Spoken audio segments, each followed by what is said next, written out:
My name is Catherine DiMatteo. I'm the Executive Director of the Sustainable Food Trade Association, one of the co-organizers and hosts for this absolutely wonderful conference. And thank you all for being here, and thank you to my fellow co-organizing organizations, Oregon Tilth, Organic Seed Alliance, and Organically Grown Company.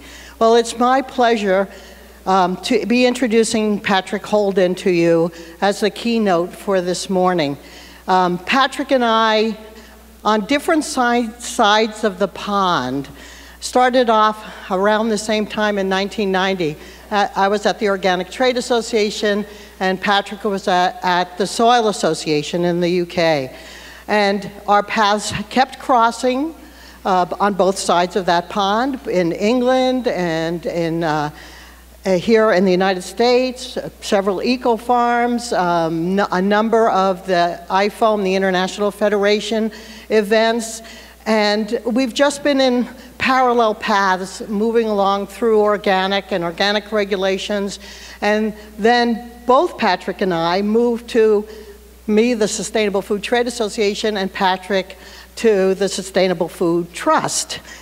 So we have kept in touch, and because we're colleagues in our passion for food and farming and making a difference and making it a healthy, sustainable way for people to earn their living and to sustain themselves throughout their lives and to sustain our planet. But enough about that. I want to bring Patrick up here. I'm sure will charm you because he is very charming, and we all love an English accent, don't we? Patrick, should I tell him you're a farmer?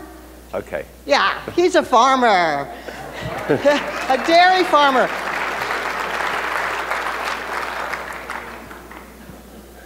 Thank you. I don't think I need it, actually. Do I need it? No, I don't.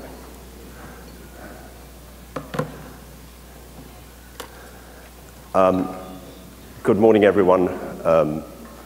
Thank you, Catherine.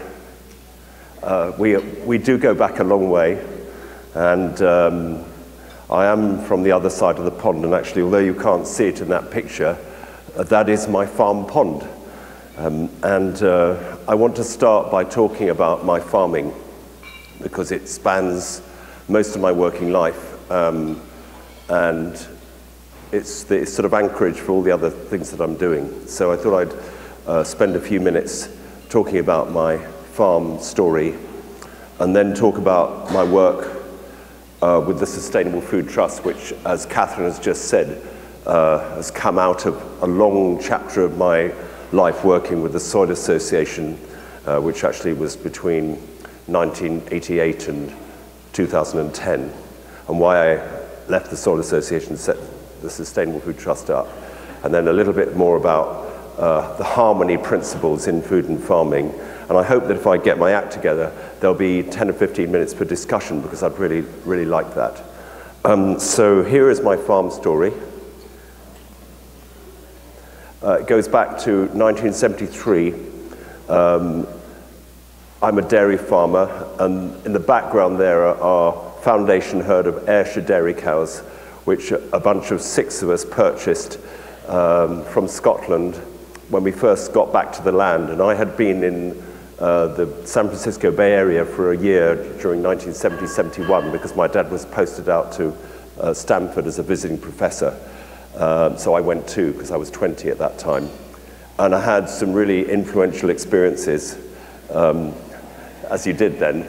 And I went back to London, because I'm a Londoner, I grew up in London, full of conviction that the sensible thing to do in response to the pending ecological crisis was to get back to the land and set up a rural community and live self-sufficiently, happily ever after off the land. With that intention, I studied biodynamic agriculture at Emerson College, which is a college where Steiner's teaching is taught in various areas, including agriculture. And I worked on a quite commercial, quite intensive, at that time, dairy farm in Hampshire for a year before we got back to the farm, got back to the land, and there I am in 1973. We were still selling milk in churns at that time, and we bought 30 cows, and there are some of them in the background. There's the farm landscape. We're 10 miles from the West Wales coast. It's a beautiful hill. It rains a lot. I guess the climate is a bit more harsh than here, but it's got a lot more in common with Portland and Seattle than it has with San Francisco. It's sort of Britain's California with a lot more rain. That's one way of describing it. And there's the farm buildings today. Today we have an 80-cow Ayrshire herd, and we turn more or less all the milk into cheese in the building in the foreground there on the right. And the milking parlour is just to the left with the stone wall, and then our cows spend a lot of the winter inside because of the wet climate. And here is where we're continuing to, our aim is to be self-sufficient in as much as everything as we possibly can. So in nutrients, we've never used a kilogram of nitrogen fertilizer in the 45 years we've been on the farm, or any pesticides. And we're trying to practice the ideas of the circular economy, recycling everything, using nutrients efficiently, avoiding pollution if we can. And we've been making big bale silage for our winter feed, or haylage. But this year we decided that we didn't want to do that anymore because of the plastic. So this is an investment which is going on literally right now to have a covered silage clamp, which is now completed, and we'll be making the silage in that building from now on. And that's just one of the investments. We put in a grain store because we grow oats and peas and barley in a mix, which we mill for the cows, part of our sort of circular system. And that is a slurry store, covered and airtight.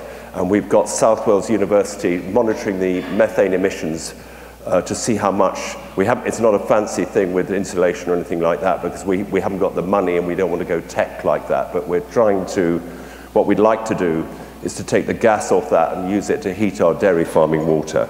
And that woman on the right is the chief regulator who's doing a review of all the regulations for the Department of the Environment, Food and Rural Affairs, which is our Department of Ag. And so she came on a sort of recce because she's having a review of the regulatory framework.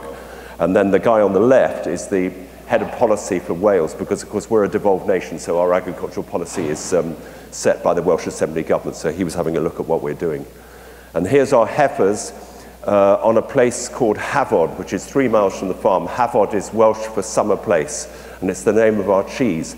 And the day before yesterday, I went to 2 places in Portland which sell our cheese, which made me feel very, very proud and happy indeed. Although it's not just reassuringly expensive, it's frighteningly expensive. But I'll come to that later. Here's our dairy herd. You can see we're on the top of a hill. This is 783 feet above sea level. And just beyond the horizon there, sorry, I'm pointing at this screen, is the sea. And there's the cows coming in to graze. We put into practice holistic mob grazing.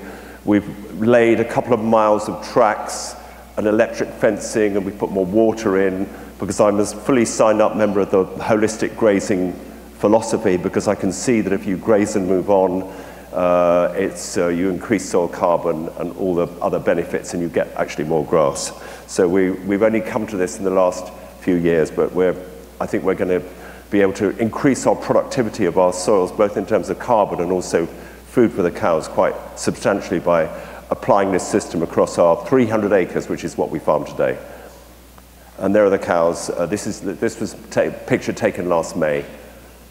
And we have a rotation on about 1/3 of the land. We plow it, and we grow a crop of, in this case, it was just oats, actually. And that's on about 30 acres. We're only able to be about half self-sufficient in our grain feed for the cows. We're buying the rest in. And that rotation is a couple of years of grain, and then back to silage, a grass lay, which will either graze or make silage or haylage or both, or hay. And that's last year's crop. And this is the more intensive grass clover lay that we use: red clover, Italian ryegrass, white clover as well in there, and other grasses. And we're getting more diverse with our grass species. And we cut this 2 or 3 times for silage a year, and that forms the basis of our winter feed. And there it is being cut. And this is the oats, peas, and barley mix that we grew. This is 2 years ago now. And we combine that and we roller mill it, making a sort of muesli for the cows. And there's last year's crop. As you see, we had a major drought. I think this was taken right at the beginning of August, and those beech trees were actually losing their leaves because of the heat stress from the drought. And this was the worst drought we've had since 1976. So we are definitely experiencing extreme weather conditions. We bale the straw. That's a pole barn that we put up with the remains of some old buildings which we sort of scavenged for a barn for our straw. And again, we were completely self-sufficient in bedding. We don't buy any in, which is unusual in Wales, because a lot of the livestock farmers are just harvesting all the fertility from the straw from the English farms, which are arable monocultures, which doesn't make sense. So we're trying to practice a circular economy. There are our cows last winter eating haylage in the barn. And here's our milking parlour. It's a traditional milking parlour, 10 stalls abreast. There's a dairy called Rachel's Dairy, which is an organic dairy in the UK. And this parlour actually came from their farm many years ago. And then they couldn't, interestingly enough, they couldn't persuade their children to milk the cows. So they went out of milk. So we inherited their milking parlour. Here's the cheese making. We're making a cheddar-style cheese. We're aging it for 10 or 11 months. Raw milk when we can. But sometimes we're closed down with TB, as a lot of UK farms are, so we have to pasteurize. And actually, we do sell cheese to Australia, so once a month, we make a batch of pasteurized cheese because they won't allow the importation of raw milk cheeses. And here's some people who are television stars. The woman in the red and the other one who's sort of grinning, two to her right, and they came and visited us. And they're going to make a program about a BBC television program about our cheese making operation later this year. And that's filling the molds because we'd make a cloth and larded cheddar. And here is the cheese store, grading. We make about 30 to 35 tons of cheese a year, and that's the store. And it's like a biome, which has got an incredible smell, and it represents the harvest of the whole farm for the year. I think there's a phrase, I don't know if you use it, living off the fat of the land. And the cheese is our fat. And I think fat has been demonized, but actually fat is good, the right kind of fat. Soil is fat, carbon is fat, and cheese is fat, and it's good fat. And here is Albert Strauss, who's here somewhere, with my wife Becky, in the cheese store. And she's wearing a Ballymaloe Cookery School sweatshirt. I don't know if any of you know about Ballymaloe Cookery School, but it's in Ireland, and it's a beautiful, wonderful circular economy cookery school, harvesting everything for a 100-acre farm around it, which the students actually are involved with, and very inspirational place. We used to grow carrots. I want to share my carrot story. How am I doing for time? I'm okay. In 1978, a friend of mine who's like the equivalent of Elliot Coleman of the UK, he's the elder of the organic growers movement. He came to me, and he was another hippie back to the lander in the 70s, and he said, "You've got to grow carrots." And I said, "Why?" And he said, "Because it's right." So I said, "Okay." And we grew carrots, and I started, he was a bit of an entrepreneur, and he'd saturated all the local markets in West Wales. So I couldn't sell them locally. We grew half an acre, and I took them up to London in the back of a Citroen 2CV and sold them to the early whole food shops, a restaurant called Crank's Restaurant, a vegetarian restaurant. I was going to a meditation class in London at the time, and it made sense of the journey. So I drove up to London with the carrots, and that was the start of a 25-year love affair with carrot growing. And we started selling carrots to the supermarkets. In fact, we sold the first organic vegetables that Sainsbury's had ever sold. They were grown on our farm and packed in our cowshed, which wouldn't be allowed today. And then the supermarket started a policy of centralizing all the packing operations. So there used to be packing stations in Wales, in Scotland, and all over the west of Britain. And then they gradually closed them all down, in line with their policy of category management, which ends up with one pack house for all the carrots that are sold by a particular supermarket. And this particular one pack house left standing was in Peterborough, in the east of England, 230 miles away from my farm. So even though we were still selling to 2 supermarkets, Sainsbury's and Waitrose at this time, this is 2006, the cost of getting them to the pack house, the deterioration, the greyed outs, the food waste, made it impossible, so I gave up very noisily, because the media noticed, because I was running the Soil Association at the time, and they wrote a big article in The Guardian about the fact that we've lost all the decentralized infrastructure for our food systems, and what are we going to do about this? So I was in a public discussion about that. But that was 2006, we're now 2019, and I would say things have got worse in the UK since then. There's this relentless centralization of all our slaughtering. We run a campaign for small abattoirs, our vegetable packing, our processing, and if you are a small grower or farmer operating a mixed and diverse rotation, unless you are developing some sort of disruptive and alternative system of getting the food to market, it's very, very difficult to make things work. So I guess we're still in that category, it's just that we haven't yet come back to carrots, we've specialized in cheese. And that was just a small plot of carrots I grew a couple of years ago, just to show I could. And by the way, I went to the fascinating discussion about vegetable varieties and stuff here, and we're facing all the same issues about the narrowing of biodiversity in seeds. Those carrots were F1 hybrids because of the capacity to get more uniformity and the lack of consistency with the open pollinated varieties, and yet it seems to me what we need to do is precisely the opposite. Rudolf Steiner said in his lectures in 1924, we as farmers are operating ecosystems, and we ought to save the seeds and the animals. We ought to breed from them because they will become adapted to the place. And that was actually epigenetic adaptation, although Steiner didn't call it that because it wasn't a science at that time. I just put this picture up because we do home kill. This is not just barely legal, it's illegal to kill and sell meat from our animals, but this is an old dairy cow, and we ate it ourselves because this is just hung in an old threshing barn.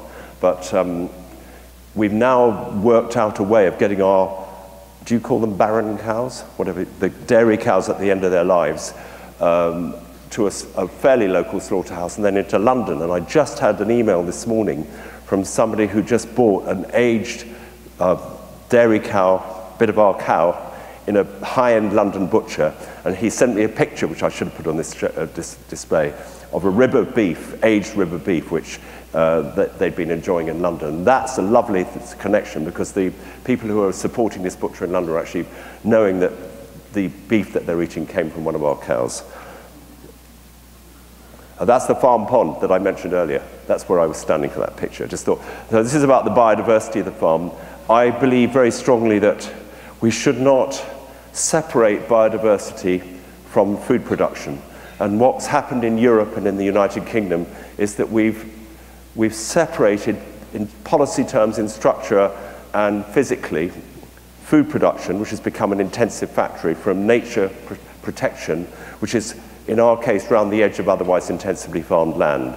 And we have a funding stream for biodiversity protection, which looks after nature strips and ponds and stuff like that round the edge of otherwise intensively farmed land. And that has, I think, had devastating consequences, and it has failed to arrest the decline in biodiversity. So one of the things that we're lobbying for, which I'll come to later, is to try to change your equivalent of the Farm Bill so that the incentives are for integrated sustainable food production, which allow farmers to farm organically or sustainably and in ways which then nature can coexist with food production, in harmony with food production, which hasn't been the case in the time that I've been farming. So this is a pond, and there's pictures of frogs and tadpoles that were taken last year by a man called Richard Dunn, who I'm going to mention at the end. And this is just what can coexist with a sustainable food system, and that's a view looking east towards the Cambrian Mountains from our farm taken last autumn. So you must all come and see our farm. You're all invited. In parallel with this, I was influenced right from the 70s in the ideas of the founders of the sustainable agriculture movement. One man in particular, Sir Albert Howard, who was a plant disease specialist, who was very respected, sent out to India in 1905 to teach the Indian farmers how to farm. And when he got there, he had the humility to realize that he had nothing to teach them. They knew more than he did. So he spent 35 years in India studying their agriculture, came back to England and wrote a book, An Agricultural Testament, which was his homage to what he'd learned in India. I think it's one of the most important books. It's still in print. Vandana Shiva actually has made sure of that. She's a great fan of his work. And it contains all the big ideas that inspired me to get into agriculture in the first place, and it hasn't aged at all. And then other influential people, Lady Eve Balfour, who read Howard's book and set up the Soil Association. I did know her. I actually spoke at her funeral in 1990. I didn't know Rudolf Steiner, obviously, because I wasn't born until 1950, and I didn't know J.R. Rodale, but his grandson, Anthony, is the chair of the Sustainable Food Trust, so we've got a connection there. And I just wanted to mention these people because it seems to me that our movement is built on the shoulders of their great thinking and their great ideas. And actually, we need to recognize that because it's important.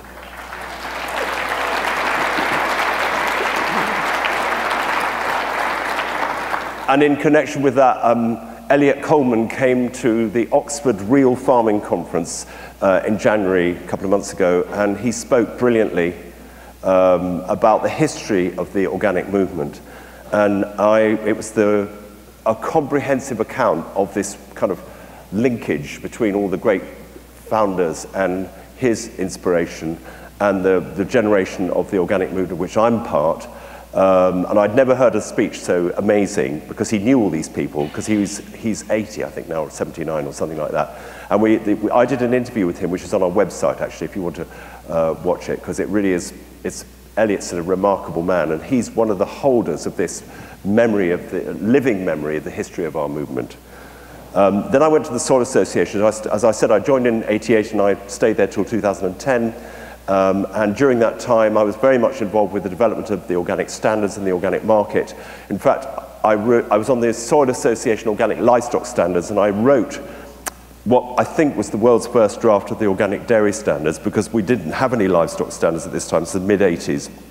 So we were just all designated to write one each. And because I was a dairy farmer, I wrote the dairy ones. And then they became integrated into the UK organic standards, and then the EU, when the EU regulation came into force, and then the National Organic Standards Programme kind of lifted the best bits of the existing standards. So I had a little piece of the development of the organic standards, and then as a certification organisation in the Soil Association, we built a certification and inspection scheme and the market that went with that, and it was a tremendous success story, which I think our market got to about 2.8 billion or something like that in the late noughties before I stepped down, and that's what I wanted to come to now. Why did I leave the Soil Association? There were complex reasons, but one of them was a growing realization that in creating a separate market for the food that we produced in a sustainable way, which is what we were thinking, because when I first started farming, we tried to sell all this organic food at the same price like the milk. We were just selling it to our national cooperative called the Milk Marketing Board. We're getting the same price as all the other dairy farmers, and we realized we couldn't make it work because the others were producing more and they were getting subsidized. So we thought, well, why don't we just tell our story separately and then create a separate market for the products of sustainable agriculture? And since then, that's what's happened all over the world. And of course, it is a great success story. But if you look at the total combined sales of all organic food in the world, it's only 2%. And now we know that Professor Johan Rockström, who's involved with a project called the EAT Forum based in Stockholm, which is like the Davos of food in a way, he's come up with this idea of planetary boundaries. I'm going to go to it now. And he's identified the areas where we are transgressing planetary boundaries, and he's identified specific areas: water, biodiversity, greenhouse gas emissions, soil loss, where we're living beyond the carrying capacity of the Earth. And in each case of these major areas where we've exceeded planetary boundaries, agriculture and food systems are the primary culprit. So he has recently said that unless he gave a talk in which he said, we need to change the whole world's food systems in ways which gets them operating within planetary boundaries. And we need to do that by 2050 at the latest, but now some people are saying 2040 or even 2030, if we're going to avoid irreversible climate change and ecological catastrophes and migration on a scale that we can't even imagine. And I think that's the new imperative which needs to inform our future work. So it's not as if I wanted to turn my back on all the work of the Soil Association. We're now the longest established organic dairy farm in Wales, and I'm very proud of that, and I have no intention of stopping farming organically. But I think unintendedly, those people who were involved with the development of the organic movement all over the world, created a sort of polarized discussion where we thought we were doing the right thing, and I think it's become clear that we are doing the right thing, but that by inference meant that everyone else was doing the wrong thing, and that alienated and polarized the farming community. And I felt and I feel that this polarization needs to give way to something more inclusive. And that was really one of my main motives to establish the Sustainable Food Trust in 2011, because I could see that if the kind of principles and practices which form the basis of organic farming are to become global, then we need to find, instead of having a are you organic or are you not, we need more of like a stairway to heaven where we can say every step on the road towards more sustainable practice is a good step and a step to be celebrated. And yes, we'll need, market segmentation, because we do. The organic market's a very good example of that, but we mustn't create this feeling that people who are organic are good and right and everybody else is somehow the great unwashed, because that's just going to exacerbate the problems we've got at the moment. So that was a major motive for setting up the Sustainable Food Trust. Now this man here, leaving number 10 Downing Street, is Michael Gove, who's our AgSec. He's called the Secretary of State for the Department of Environment, Food and Rural Affairs, but it's the equivalent of the AgSec. And I met him in November 2011, shortly after he'd been appointed by Theresa May, at a House of Commons gathering, in which he said that. And I happened to be sitting next to him. I'd never met him. He's a prominent Brexiteer, which I hate, and he's a Tory. I've never voted Tory. But I sat next to him, and immediately I could sense he knew what he was talking about, and he was passionate about it. And he was underneath what he said, and that's what he said. He said, we've got 30 years left before our soils are trashed. So I've developed a connection with him. And then there's another thing which came out in a news story just last week about the insect crisis. These are all the planetary boundaries, really. These are examples of the planetary boundaries, and it's playing right out in front of us at the moment. The insect crisis is getting worse and worse. And of course, there's the nitrogen crisis. And not many people know about the nitrogen crisis, but perhaps it's one of the most important areas where we are transgressing planetary boundaries. The Mississippi catchment area, draining all those, 31 states, and the Gulf of Mexico is all part of that problem. And the air pollution, the water pollution, and the damage to the soil health and plant health, which arises from nitrogen fertilizer, compounded by the use of pesticides, is arguably the area where we have to change most urgently in agriculture.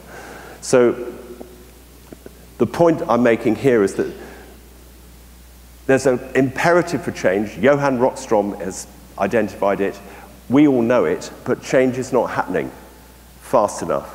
And that's really comes now to the focus of what I want to talk about, the work of the Sustainable Food Trust. There are barriers to change which are preventing change from happening on the scale that's necessary, at the speed that's necessary. What are they? Well, the first barrier is money. Follow the money. We charged a premium for our food, and now with the benefit of hindsight, I can see that we were treating the symptom, not the cause, by charging a premium, as a result of which sustainable foods become unaffordable for a lot of people, whereas unsustainably produced food is cheap, or so-called cheap. And that's counterintuitive, and it's the opposite of what should be. And that's why most farmers, conventional farmers, are not switching to organic methods, because they can't see that they can, we can cater for niche markets. I can sell reassuringly expensive cheese, but actually not everyone can do that. So we need to sort that out at source. And we, the Sustainable Food Trust, are spending a lot of energy on trying to sort this out. Here's what we did. We organized the conference in San Francisco in 2016, the true cost of American food. We organized another event in Kentucky before that, and then subsequently a London conference. And we produced a report last year called the year before last, The Hidden Cost of UK Food. And the headline of this report was that for every pound spent on food, there's another hidden pound which is not on the price ticket, which splits 50-50 roughly between damage to the environment and natural capital and damage to public health. And for as long as there's that degree of dishonesty in food pricing, where sustainable agriculture and organic food systems are never going to break into the mainstream, because we're effectively against a headwind which is double. The intensive producers are only charging half of the true cost of their food on the price ticket. So unless we tackle this, we're going to stay where we are. We might continue to grow the niche market for maybe it will be 5%, maybe it'll 10%, but mainstream agriculture is going to remain the same, and mainstream food markets are going to continue to dominate, even though they're poisoning the planet and arguably the public as well. So this is a really revealing piece of work undertaken by my colleague Richard Young, who just forensically drilled down. And these are only, by the way, the known knowns, as it were. There are lots of costs here, like public health costs. Cancer's not in there. So if you put in the pretty obvious links which are not yet established as causation, there's correlation but not causation, you could probably triple this figure. So really, industrial farming has been a mining operation, an extractive industry which has been degrading our natural capital and poisoning our life support systems and us. And because we haven't been financially accountable for the damage that it's caused, then producers have no option but to continue to follow the best business case, because I've only been able to do it differently because I've got a day job, and that's why we're where we are. So this was an important piece of work. But the second barrier, which is umbilically linked to the first, is that there's no harmonized system and framework for quantifying the damage caused by the wrong kind of farming or the benefits delivered by the right kind of farming, and as a result of which there's a lot of confusion out there as to what the impact of our farming systems is. And just to give an example, and this is not against the Soil Association because I was responsible for building the certification scheme. I'm inspected, actually we have 2 audits a year, one for our farming and one for our cheese. The inspector comes, it's an ordeal, it costs quite a lot of money, 2 days go by, and at the end of which, with a bit of luck, the inspector hasn't found that we've cheated, and we get our certificate for another year. My emotion is relief, but I know nothing about whether my organic farming is more sustainable than last year, whether I've built my soil, my biodiversity, I've reduced my pollution, I've increased my social capital. I don't know any of that because the inspection doesn't look at that. And we're audited by 4 other auditors, the Welsh Assembly Government, a retail auditor, various other schemes, each of which cost money and time, but all of which are using different categories and metrics to assess my farm. So, aware of this, a group of farmers and land managers got together about 2.5 years ago. We all had the same experience. Some of us were really intensive, and some of us were organic and everything in between, and different systems, dairy farming, arable farming. And we sat down and we thought, why are we, the farmers, subjected to these multiple audits when actually we're the people that are providing the data, we're the people being charged, and no one's the wiser for the data that we supply. So we took it upon ourselves to try to create a harmonized framework for sustainable agriculture. And we started with some categories. Oh, this is how bad things are at the moment. There's more than 100 sustainability auditing tools out there in the world, and this is not even including necessarily all of the certification schemes. And yes, there has been a harmonization of the organics certification standards, but there are so many others out there. All of them are using different criteria and different inspection schemes, and as a result, the people are confused in the marketplace. Governments don't know which scheme is delivering good and which isn't. So this is what we were trying to tackle. And we, the group, this is 2.5 years later, we've come up with 10 categories for assessment, and we start with profit and yield, because obviously if you are farming a wilderness area and you produce absolutely no food, that's maybe good for biodiversity, but it's not useful. So we look at each of the 10 categories: soil, water, air, biodiversity, resource use efficiency, plant and crop management, livestock, nutrients, profitability, and then social and human capital as well. And for each of those categories, we've come up with metrics which farmers could actually measure, which would be hard enough to use for a government who wanted to reward a farmer for delivering public goods. That's what the jargon is in the UK. Michael Gove has coined this phrase, public money for public goods. So governments need to intervene when markets fail, but they need to reward farmers for delivering measurable benefits to society. And until now, we haven't had a harmonized framework for assessing what those benefits are. So we came up with this idea that you start with the profit and loss. Let's say I make $100,000, but then you adjust it because the balance sheet of your contribution towards delivering environmental capital or human capital needs to be into the equation. And that's why we've got this dishonest economics for food systems, because we haven't included the balance sheet. Farming has extracted the natural capital, damaged human health, but that hasn't shown on the profit and loss account. So what we need is a profit and loss account, rather like, international accounting protocols, for farm sustainability, which is universal, which is global. So all of us use the same framework, and I can come to Oregon and I can say to you, here's my farm assessment from last year, my soil score was X, what was yours? And we can have a common language. And this is only work in progress, and we have no ambition in the Sustainable Food Trust to own these metrics or own these categories. We simply want to be a catalyst to encourage the harmonization process. So we are hoping that we can form partnerships with certifiers in the US and other groups who are interested to trial these metrics and adjust them and harmonize them so that we end up having a global framework which hopefully is rooted into producers, because we are the people that really understand best how to arrange and assess our own sustainability outcomes. And what we're trying to do is to come up with just a handful of metrics for each category. So if you take soil, what are the 3 things that a farmer could measure? And I was in the soil workshop yesterday, which would be hard enough for a government to say, okay, we'll pay you to be soil carbon stewards. So obviously one of them is organic matter, then you've got biodiversity, you might have soil, water permeability.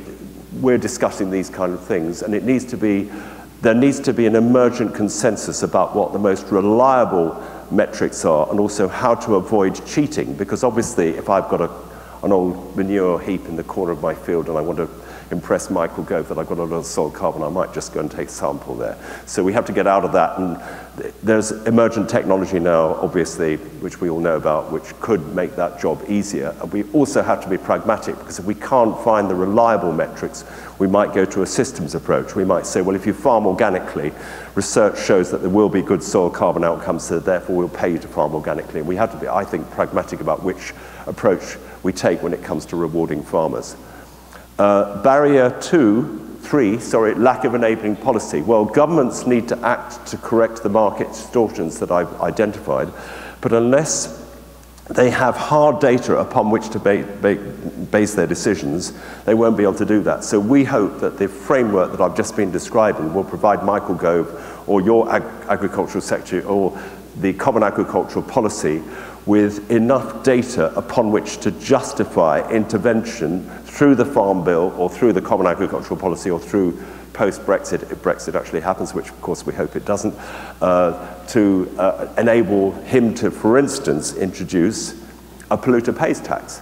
So there's a European nitrogen assessment which has involved 200 scientists, which concluded that when a farmer uses a pound of nitrogen fertilizer or a ton of nitrogen fertilizer, there's at least a twofold return on the money. So there's a business case for using nitrogen fertilizer. But if you cost in all the negative externalities associated with the use of that nitrogen, it completely wipes out the business case. So if you can get hard enough data to tax nitrogen in exactly the same proportion that it causes the atmospheric pollution, the nitrogen pollution, whatever, and then you put the tax on the nitrogen, then farmers are going to not use it so much, if at all, unless it's actually banned, which it's not going to be for the time being. And of course, this brings up issues of international trade. What if Michael Gove introduces a tax on nitrogen and you don't?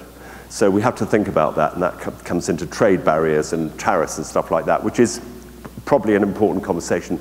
And I'm actually meeting the president of our National Farmers Union, who's called Minette Batters, the first woman president of the National Farmers Union, who at the Oxford Farming Conference set a target of 0 net emissions from agriculture by 2040, just a month ago.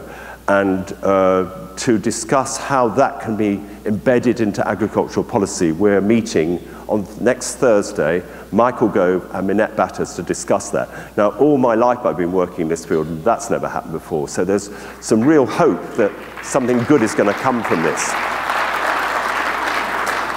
But then it's not just about, this is polluter pays, but then it's also rewards, so it's carrots and sticks. This could be the carrot. If we can reliably measure our soil carbon outcomes, we could reward, governments could reward us for being carbon stewards. And it's been estimated, you probably know this, that if all the world's tillage soil went into a proper crop rotation with a fertility building phase, we could take up to 100 parts per million of CO2 out of the atmosphere, because the soil is the second largest carbon bank in the world after only the oceans. So this is really exciting. We are arguing to Michael Gove that the single most important thing he could do is two things, is to tax nitrogen fertilizer and reward farmers for being carbon stewards, because we will find a way of doing that. If we are not against this unfair disadvantage because of the polluter not paying, and we are rewarded for the public benefits we deliver, then we can make this thing go to scale.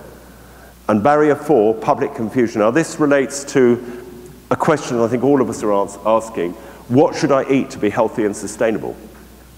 And part of the response to that has been the enormous explosion of veganism and vegetarianism, because young people, millennials in particular, think, having heard such bad press about ruminant meat, partly because of feedlots, which of course are part of the problem, but they fail to differentiate between the ruminant animals, the grass-fed ones, which are part of the solution, and the ones which are part of the problem. And because of that, this is the vegan movement, I think, is a kind of protest vote. People rightly hate industrial livestock production, so they think, I'm not having anything to do with it, and they go vegan. And yet, if you look at the farming systems which are needed to replace the ones we've got at the moment, the industrial ones, actually, we need ruminants, we need livestock, we need sustainably managed livestock, and we need to differentiate in the public mind between those livestock which are part of the problem, which is industrial hog production, industrial chicken production, feedlot beef, etc., in mega dairies, and those which are part of the solution, grass-fed or mainly grass-fed dairy cows, pastured poultry and pigs, fed hopefully waste and not too much grain, because when we convert the whole world to sustainable agriculture, our grain production is probably going to halve, and therefore we won't be able to feed all these dreadful industrial livestock units anymore. So this is a huge deal here to get these quite subtle, complex messages across to the consumer. And I don't know if you saw this report, it made huge headlines in Europe. The Eat Lancet report, which came out of, ironically, the same institution that I mentioned earlier, the Professor Johan Rockstrom's Eat Forum, which is funded by the Wellcome Trust, which of course is, interestingly enough, a trust built on drug money, and I'm not saying anything bad about it for that, but it's quite interesting how so many of these big philanthropic organizations are built on doing harm, and then they try to correct it. But in this particular case, the headline conclusions of the Eat Lancet report are more or less go vegetarian. I mean, not completely, but if you look at the Eat Lancet global preferred diet, it's 4 ounces of it's 4 ounces of lamb and beef a week, and a splash of milk, if you're lucky, and 1.5 eggs. And if you look at if we were to apply sustainable farming practices everywhere, that's what we should eat. Our future diet should be aligned to the productive capacity of farming and food systems in our neck of the woods. So we need to know what sustainable Oregon would look like, or sustainable US, or sustainable UK, and then we need to divide the total amount of food that we would produce using sustainable systems per head of the population. That should inform our sustainable diets, not some academic, because there were 37 authors of this report, not one of them was a practitioner. That says it all. So these people are telling us what to eat without understanding the realities of farming practice. And they're good people. It's not as if the Eat Lancet people are bad people. They're well-intentioned, but they're sending out the wrong messages. And I think that's a really major problem. I'm nearly through now, I think. Yeah, this comes, sorry, I've touched it already, but this is me and Joel Salatin, whose farm I've been to, and who I think is a great champion of the role of livestock in rebuilding the soils that we've lost during my farming lifetime. And I think these messages of enabling us to, I like this. I gave a copy of this to our Ag Secretary last week in London. And when he got it, he laughed. But it's a good book, actually. The role of livestock, the importance of manure, the ways in which we can inform the public about what's the right kind of livestock, what's the wrong kind of livestock, and how that would differentiate for those of us who have no ethical problems with eating meat into what a sustainable diet is and the proportions of meat and plants that should be in that diet. That's a huge challenge for us right now, and we should work together on it, because whether it's nomadic pastoralists in Africa, or whether it's West Wales dairy farmers, or it's people like yourselves, each state, each region, each country will have a different sustainable diet depending on the particular conditions. All that I've said really is about this change that I think is trying to happen, which is being held back by the barriers that I've discussed. The money, the lack of a harmonized framework for sustainable agriculture, auditing, and the lack of the right carrots and sticks of policy incentives.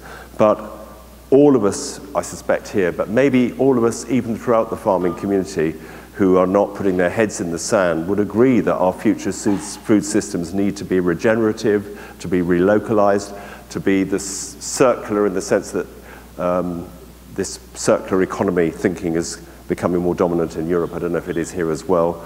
To be inclusive, not exclusive, and polarized, which is what I mentioned earlier about the organic movement, and to be ethical, of course, and diverse. And those characteristics are the characteristics of the food system that we need to replace the one we've got at the moment. And I'm not saying in anything I've said that the organic movement should not be right at the center of this, but I do feel that we have to shed some of our historic attitudes, because we've been in battle mode for so long, and now something's shifted. Now it's very, very clear that the whole world needs systems of farming which are very aligned to the principles of organic agriculture, but we need to give something up if we can be maximize the influence that we need to have on redesigning policy.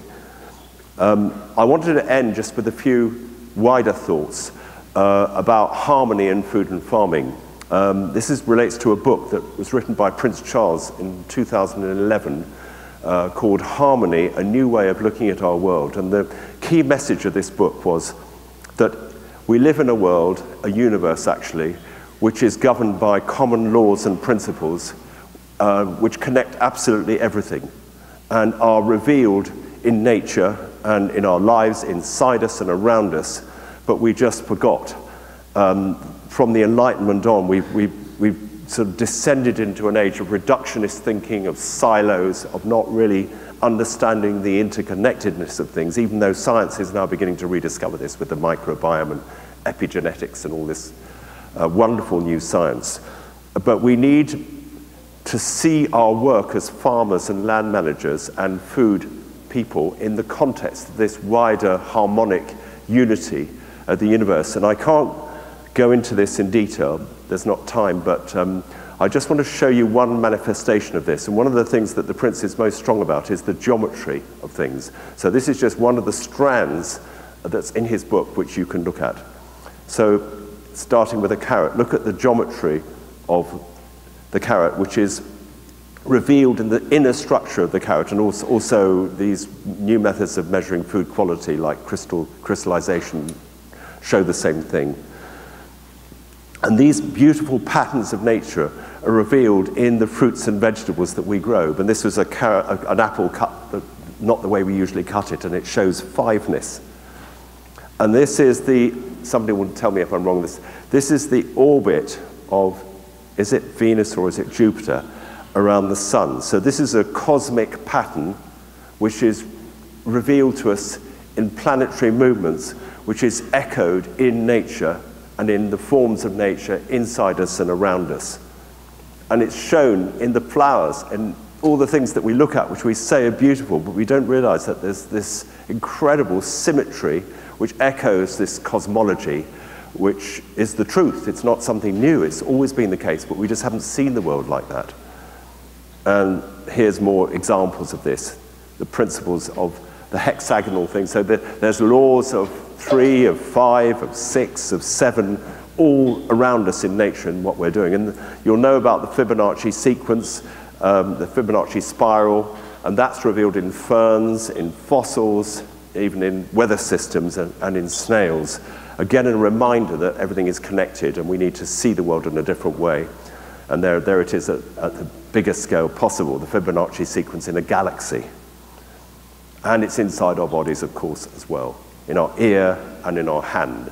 And this, I think, gives us a new way of looking at the world and a deeper motivation and sense of the importance of our work as we work with nature, because we are the primary interface with nature, because farming is the dominant human activity which shapes the natural world.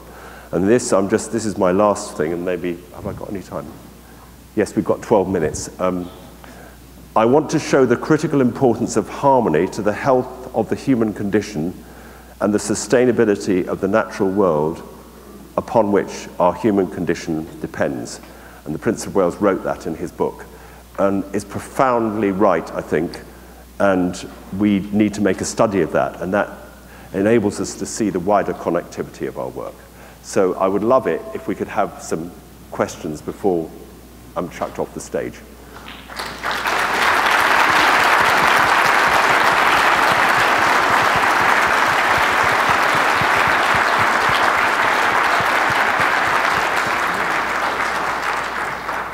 Patrick, you want to take some questions? You want to take questions? Yep, okay. Can't hear me. Hi. We are going to take questions. Here, Tom. Patrick, I know there can be some criticism of the Lancet Food and the Anthropocene study that was just published, and their misappreciation of the role of animal agriculture and those foods in our diets. But I don't think we should, dismiss that effort. I think it's a magnificent effort, and it's one of the few emerging recognitions that food and our human health and the management of agriculture and land on the planet are all interconnected. I think many of us have been waiting for a long time for that, and so I don't think we want to trash the holism of that study by a bit of their being off on the role of animals. So could you respond to that I could. a bit more? Thank you. I think you make a really important point, and I've always admired Johan Rockström, and I know Gunhild Ståleden, who's also been involved with the development of the study, and just about all the framing references for the study are exactly as you say, they're right. The Eat Lancet report identifies the fact that we're living beyond planetary boundaries, that we need to change our farming, that we need to get it aligned, and we need to align our diets accordingly. And so everything about the need for the study is completely right. And you raise an important question of how to react when you see that some of the conclusions are not, I don't think anyway, aligned with the diets we actually need, and how we can critique the report without being so angry that we create another polarized split between the people who think the Eat Lancet report is right and the Eat Lancet report is wrong. And I acknowledge what you say. It's an important point. It's difficult because Tim Lang, who's a friend of mine, one of the authors, sent me an email because he knew I was going to have a response of the kind that I've shared with you. And I sent him a long email back. He hasn't responded to it yet, picking out the detailed criticism where I thought the report was wrong, especially in relation to livestock, and he hasn't come back to that yet. But if we can have a civilized debate about this, then maybe we can build on the platform of the Eat Lancet report, because you are absolutely right, there's a lot of good in it. So Patrick, like you, I have been aware of the failure of cost-benefit to truly allocate upstream and downstream costs of using all of our natural resources. And one of these projects that I've been involved with is trying to bring the discussion of true cost accounting to the Center for Sustaining Ag and Natural Resources at Washington State University. I see tremendous eagerness on the part of students to think about our economic sciences differently. Where do you see the bright spots in the UK and in England to start embracing a more holistic approach to truly valuing upstream and downstream costs? I think, as you say, it's especially amongst young people, I think there's a huge interest in this now, in so-called, as the economists call them, externalities, and the fact that negative and positive externalities haven't been factored into food pricing, and that's why we're in such a mess. And I think it's the emergent new economy, the next economy, as was mentioned yesterday morning, will be an economy which values natural and human and social capital. And that is incredibly exciting. I think it's an unstoppable force for change, and I think it will eventually and quite shortly be reflected in the new profit and loss accounts which will inform investors. We're working particularly because the criteria that we've come up with, we're having conversations with big impact investors who say we've got these funds, trillions, that are looking for a home to be invested in sustainable agriculture, and there's no reliable means of identifying which projects are part of the solution and which part of the problem, and this framework could do that. So I think it's really very, very positive, and I would just echo what you've said. Patrick, what a beautiful synthesis you've given us. Thank you. And I agree with so much of what you said about how we move forward. But I want to ask you, where is decarbonizing agriculture in the frameworks that you're talking about? And is that part of the objective of the nitrogen tax specifically? And I mean, you know, the urgency of getting food off oil, I think, is maybe not able to be integrated with the effort and time that it would take to rearrange market structures. And so that, to me, seems the most important thing we need to be driving the policy discussion to. Yeah. Well, I agree with you completely. I think that decarbonizing our agriculture is the #1 aim, and the combination of the use of nitrogen has been probably the key way in which we've been able to exploit the accumulated fertility of generations of farmers in such a short period of time, and the rewarding of farmers who build soil carbon. I think those two things alone will be the key instruments of decarbonization, but I completely agree with you that that should be the #1 objective, and it's why it's so exciting that Minette Batters, the president of our National Farmers Union, has set this target. You could say, if you were cynical, 2040 is just far enough away to be not worried about, and she won't be president then. But actually, it's completely changed the discussion in the UK. And the fact that she and the AgSec and me and a couple of others are sitting down to discuss this on Thursday is huge. So the discussion, the framework for the discussion is what actions are necessary in the farming community and from government to ensure that we decarbonise our agriculture. So that's the thing, that would be the proxy which will deliver so many other benefits. So I agree with you. Oh, question. There's one over here. Gotta scoot through.